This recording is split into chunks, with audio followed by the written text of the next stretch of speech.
Hello और welcome student, स्वागत है आपका करण सर फार्मा क्लासेस में। और आज हम बात करेंगे, जैसे कि आप जानते हैं कि हमारी एक सीरीज चल रही है जिसमें हम टैबलेट्स के डिफरेंट डिफेक्ट्स के ऊपर बात कर रहे हैं। ये सीरीज अपने आप में बहुत ही इंपॉर्टेंट सीरीज है क्योंकि टैबलेट के डिफेक्ट्स से रिलेटेड क्वेश्चन खासकर फार्मा इंडस्ट्रीज के इंटरव्यूज में पूछे जाते हैं जो कि प्रोडक्शन डिपार्टमेंट से रिलेटेड होते हैं। तो जी हाँ, जो भी स्टूडेंट अभी फार्मा इंडस्ट्री के प्रोडक्शन डिपार्टमेंट में वर्क करना चाहते हैं उनके लिए ये सीरीज बहुत ही इंपॉर्टेंट होने वाली है। और आज भी हम एक ऐसे ही डिफेक्ट के ऊपर डिस्कशन करेंगे जो कि अपने आप में एक बहुत ही इंपॉर्टेंट डिफेक्ट है और कई बार ये टैबलेट के अंदर देखा भी जाता है। तो उसके ऊपर हम डिस्कशन करेंगे कि डिफेक्ट होता क्या है, किस वजह से डिफेक्ट देखा जाता है और इसको हम इस प्रॉब्लम को हम कैसे सॉर्ट आउट कर सकते हैं। तो आज के इस वीडियो के अंदर हम यही डिस्कशन करेंगे। और आज जिस डिफेक्ट के ऊपर बात करेंगे, थंबनेल से आप समझ ही गए होंगे, हम बात करेंगे डबल इंप्रेशन के बारे में। देखिए, डबल इंप्रेशन डिफेक्ट जो है ये उन टैबलेट्स के अंदर देखा जाता है जिन टैबलेट्स के अंदर हम कोई सिंबल को प्रिंट करते हैं। वो सिंबल कुछ भी हो सकता है, चाहे वो किस कंपनी का सिंबल हो सकता है या हम कोई लेटर जो है, कोई भी लेटर उसके अंदर हम प्रिंट करना चाहते हो या कोई डिज़ाइन उसके अंदर प्रिंट करना चाहते हो, तो वो सिंबल की वजह से ये जो डबल इंप्रेशन डिफेक्ट है वो सबसे ज़्यादा टैबलेट के अंदर देखा जाता है। और ज़्यादातर ये जो डिफेक्ट होता है, बेसिकली ये जो डिफेक्ट होता है वो टैबलेट के निचले हिस्से पे देखा जाता है। जी हाँ, जो टैबलेट का लोअर पार्ट होता है वहाँ पर डिफेक्ट देखा जाता है। तो नाम से इस डिफेक्ट के अंदर बेसिकली होता क्या है पहले ये बताता हूँ आपको। इस डिफेक्ट के अंदर नाम से ही आपको पता चल रहा है, इसका नाम है डबल इंप्रेशन। तो जी हाँ, यहाँ पर होता यह है कि जैसे आप टैबलेट के ऊपर कोई सिंबल को प्रिंट करना चाहते हो तो इस डिफेक्ट की वजह से आपको सिंबल के ऊपर दूसरा कोई सिंबल दिखेगा, मतलब वही सिंबल होगा बट डबल प्रिंटेड हो जाएगा। एक सिंबल जो होगा वो तो प्रॉपर वे में होगा और दूसरा सिंबल उसी सिंबल के ऊपर लग जाएगा बट वो काफ़ी धुंधला धुंधला आपको दिखाई देगा। तो इस तरीके से क्या होता है कि वो डबल इंप्रेशन हो जाता है। तो इस तरीके के डिफेक्ट को क्या बोला जाता है? डबल इंप्रेशन बोला जाता है। और ये होता किस वजह से है? तो देखिए, बिल्कुल सिंपल है। क्या होता है, जब टैबलेट को जब हम कंप्रेस करते हैं तो टैबलेट का जो पाउडर होता है वो उसकी डाई के अंदर फिल होता है। ठीक होगी बात। अब जब पंच डाई के ऊपर अपना प्रेशर डालता है तो टैबलेट जो होती है वो पंच हो जाती है और नीचे ही उस डाई के अंदर ही वो सिंबल का प्रिंट होता है, जिससे कि हमारी जो टैबलेट है उसके निचले हिस्से पे भी उस सिंबल लग जाता है, बन जाता है, उसका इंप्रेशन आ जाता है और ऊपर भी उस टैबलेट का सिंबल आ जाता है। तो ऊपर भी इंप्रेशन आ गया, नीचे भी इंप्रेशन आ गया।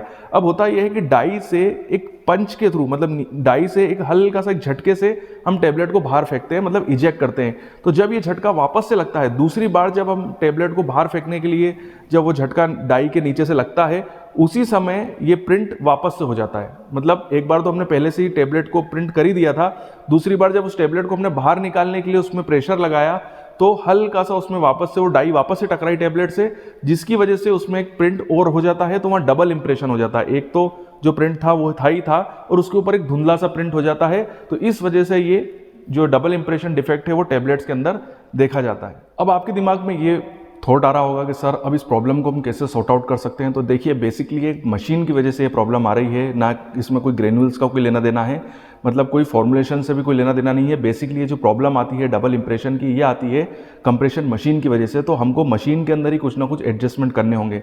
सबसे पहले तो एक सेटअप आता है जिसके अंदर हम एक नई मशीन लेते हैं और मशीन के अंदर जो टूलिंग होती है उसी के अंदर एक एंटी की सिस्टम आता है। उस एंटी की सिस्टम को अगर हम लगा देते हैं तो उस एंटी की सिस्टम से हम हमारा जो नीचे का जो डाई वाला पंच है उसके मूवमेंट को हम कंट्रोल कर सकते हैं। तो एंटी की सिस्टम से हम ये देख लेते हैं कि अगर हम इतना मूवमेंट अगर हम करेंगे तो उससे डबल इंप्रेशन वाली प्रॉब्लम जो है वो नहीं आएगी।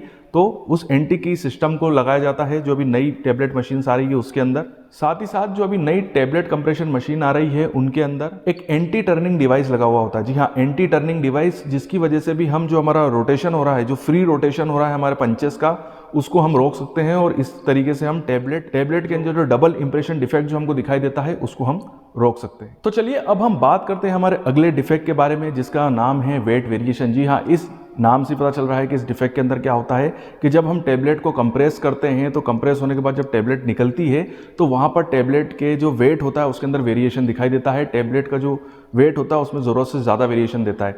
देखिए, वेट वेरिएशन के ऊपर तो पहले से ही मैंने आपको एक वीडियो बना रखा है जिसके अंदर मैंने टैबलेट इवोल्यूशन पैरामीटर के अंदर ये वेट वेरिएशन टेस्ट कैसे परफॉर्म किया जाता है और वेट वेरिएशन के अंदर आईपी और यूएसपी की जो गाइडलाइन है वो क्या है, वो उस वीडियो को देख के आप समझ सकते हैं। बट यहाँ पर वेट वेरिएशन में जब टैबलेट बहुत ज़रूरत से ज़्यादा उनके वेट के अंदर डिफरेंस दिखाई देने लग जाता है और वो वेट वेरिएशन टेस्ट पास नहीं कर पाती है, तो ये देखा जाता है कि ये अपने आप में एक डिफेक्ट है, क्योंकि टैबलेट कंटिन्यूसली जितनी भी टैबलेट्स बनती जा रही हैं वो सब अलग अलग वेट की बनती जा रही हैं, तो ये अपने आप में एक बहुत बड़ा डिफेक्ट होता है। तो बेसिकली हम पहले ये पढ़ते हैं कि इसके रीज़न क्या होते हैं, उसके बाद हम इसकी प्रॉब्लम को सॉर्ट आउट करेंगे। तो सबसे पहले हम बात करते हैं इसके रीज़न क्या है। सबसे बड़ा रीज़न तो ये होता है कि जो ग्रेनुअल्स जब वो हुपर्स से होते हुए हमारी कंप्रेशन मशीन में पहुंचते हैं कंप्रेस होने के लिए, तो वहाँ पर ग्रेनुअल्स की साइज़ में अगर डिफरेंस होगा, जी हाँ, अगर ग्रेनुअल्स एक साइज़ के नहीं होंगे, अलग अलग साइज़ के होंगे, मतलब कोई बड़े होंगे कोई छोटे होंगे, तो उससे क्या होता है कि जो उनका एक तरीके का फ्लो जो होता है वो सही तरीके से नहीं हो पाता है। और इससे क्या होता है कि जब टैबलेट के जब डाइस के अंदर जब पाउडर जाता है ऊपर से, तो वो अलग अलग क्वांटिटी में चला जाता है, किसी में वो प्रॉपर तरीके से जाता है, किसी में कम जाता है, किसी में ज़्यादा जाता है। तो इससे क्या होता है, जो हमारी टैबलेट जो बनती है उसकी साइज़ और उसके वेट के अंदर डिफरेंस क्रिएट होता है। साथ ही साथ कई बार हम पाउडर को इतना ज़्यादा कह सकते हैं कि इतनी ज़्यादा उसकी पार्टिकल साइज़ को फाइन कर देते हैं, और ये फाइन होने की वजह से भी कई बार ये वाली प्रॉब्लम जो है वो देखी गई है। तो पार्टिकल्स के अंदर जब फाइन पार्टिकल्स की प्रेजेंस होती है तो वहाँ पर ये वेट वेरिएशन देखा जाता है। अगर हम तीसरे रीज़न की बात करें तो कई बार जब हम ग्रेन्यूल्स को बनाते हैं तो ग्रेन्यूल्स को बनाते समय हम उसके अंदर पूरे इंग्रेडिएंट्स को ऐड करते हैं, एपीआई को ऐड करते हैं, हमारे एक्सिपिएंट्स को ऐड करते हैं, बट जब मिक्सिंग की बारी आती है तो अगर प्रॉपर वे में मिक्सिंग नहीं हो पाती है तो क्या होगा कि ड्रग अलग हो जाएगी, एक्सिपिएंट्स अलग हो जाते हैं, और जब ड्रग और एक्सिपिएंट्स अलग अलग हो जाते हैं तो पाउडर जो होता है वो सही तरीके से नहीं बन पाता है, और उसके फ्लो के अंदर कहीं ना कहीं कुछ ना कुछ प्रॉब्लम आती है, जिससे कि हमको यहाँ वेट वेरिएशन वाला डिफेक्ट जो है वो देखने को मिलता है। साथ ही साथ एक बहुत ही इंपॉर्टेंट पॉइंट वो है लुब्रिकेंट। जी हाँ, अगर लुब्रिकेंट अगर आप सही तरीके से सही क्वांटिटी के अंदर ऐड नहीं करोगे, या अगर आप जो भी लुब्रिकेंट यूज़ कर रहे हो उसकी क्वालिटी ख़राब है,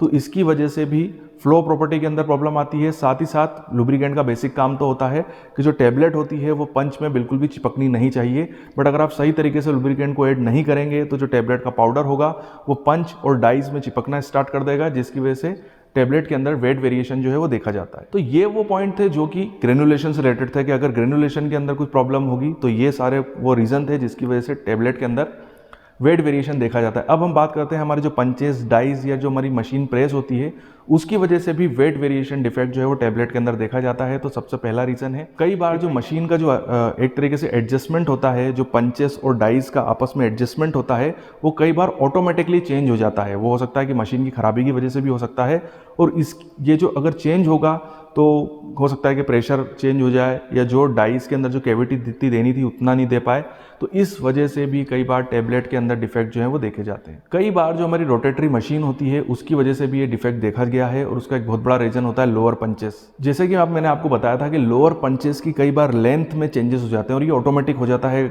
हो सकता है मशीन की खराबी की वजह से हो जाए। जो लेंथ हमने लोअर पंचेस की सेट करी है वो ना होते हुए बार बार ऊपर नीचे वो होने लग जाए।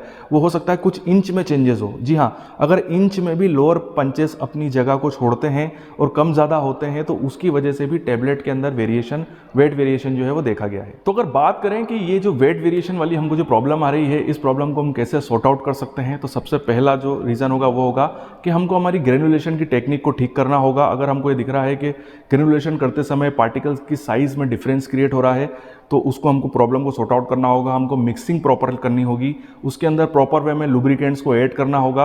अगर लुब्रिकेंट ऐड करने के बावजूद भी हमको दिक्कत दे रही है कि लुब्रिकेंट अपना सही काम नहीं कर रहा है, तो फॉर्मुलेशन में भी हमको लुब्रिकेंट को चेंज करना पड़ सकता है। साथ ही साथ ये फाइन्स, जी हाँ, अगर पाउडर के अंदर कोई बहुत ही फाइन पार्टिकल्स की प्रेजेंस है तो ये वाली प्रॉब्लम को भी हमको सॉर्ट आउट करना होगा। या तो हमको उनको पाउडर के अंदर या हमारे ग्रेनुल्स के अंदर उन फाइन पार्टिकल्स को हटाना होगा, और तभी फिर हमको उसको कंप्रेस करना होगा। और अगर हमको ये दिखाई दे रहा है कि जो वेट वेरिएशन वाला जो डिफेक्ट हो रहा है वो ग्रेनुलेशन की वजह से नहीं हो रहा है, वो हमारी कंप्रेशन मशीन की वजह से हो रहा है, तो वहाँ पर हमको देखना होगा कि क्या वो डाइस और पंचेस की वजह से हो रहा है। और अगर हमको दिखाई देता है कि डाइस और पंचेस की गलती की वजह से हो रहा है, तो कोशिश करें कि वो डाइस और पंचेस को चेंज करें या उनको पहले ठीक करें। जब तक वो ठीक ना हो तब तक आप उनको कंप्रेस ना करें, टैबलेट को कंप्रेस बिल्कुल भी ना करें पहले, जब तक आपको अश्योर नहीं हो जाए कि हमारी डाइस और पंचेस जो है वो सिस्टमेटिक वे में काम नहीं कर। एक और चीज़ मैं आपको बताना चाहता हूँ इस वीडियो के साथ में, कि इस पूरी वीडियो के अंदर बार बार कंप्रेशन मशीन का नाम आ रहा है, या इसको टैबलेट प्रेस मशीन भी बोला जाता है, कई लोग इसको टैबलेट मशीन भी बोलते हैं। तो ये बेसिकली टैबलेट मशीन जो होती है इसका काम होता है टैबलेट को कंप्रेस करने का। तो और इसी के बाद यहाँ पर हमारी टैबलेट बनती है। तो बेसिकली ये जो मशीन होती है इससे रिलेटेड भी इंटरव्यू के अंदर क्वेश्चन पूछे जाते हैं कि ये जो मशीन होती है इसके कितने पार्ट होते हैं।